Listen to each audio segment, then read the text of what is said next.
அஸ்ஸலாமு அலைக்கும் வரஹ்மத்துல்லாஹி வபரகாத்துஹு. கண்ணியத்திற்குரியவர்களே, நல்லா இருக்கீங்களா? நல்லா இருப்பீங்க, நானும் நல்லா இருக்கேன் அல்ஹம்துலில்லாஹ். கண்ணியத்திற்குரியவர்களே, ஒரு விஷயத்தை உங்கள்கிட்ட நான் ஷேர் பண்ணணும்.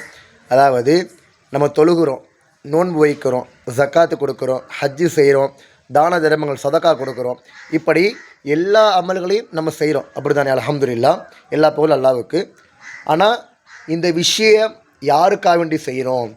இந்த தொழுகை, நோன்பு, ஜக்காத்து, ஹஜ்ஜு, தான தர்மம் கொடுக்கறது, இப்படி இந்த விஷயங்களை நம்ம யாருக்காக வேண்டி செய்கிறோம் என்பதாக நம்ம எல்லாம் யோசிக்க வேண்டும்.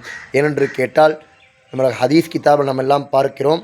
அதாவது நீங்கள் சின்னதாக, நீங்கள் பெருசாலாம் செய்யலை, சின்னதாக, ஃபார் எக்ஸாம்பிள் தொழுகிறீங்க, சதக்கா கொடுக்குறீங்க, இதை நீங்கள் மற்றவங்க பார்க்கறதுக்காக வேண்டி நீங்கள் கொடுக்குறீங்கன்னா இது ஷிர்க் என்பதாக ஸல்லல்லாஹு அலைஹி வஸல்லம் அவர்கள் ஹதீஸ் கிதாபில் சொல்லி காட்டுறாங்க. கண்ணியத்திற்குரியவர்களே, அதனால் இன்ஷா அல்லாஹ் இன்றைக்கி நம்ம பாடமாக எடுத்துக்கொள்வோம். எந்த விஷயம் செய்வதாக இருந்தாலும் சரி, எந்த விஷயம் செய்வதாக இருந்தாலும் சரி, அதை அல்லாஹ்வுக்காக வேண்டி செய்ய வேண்டும்.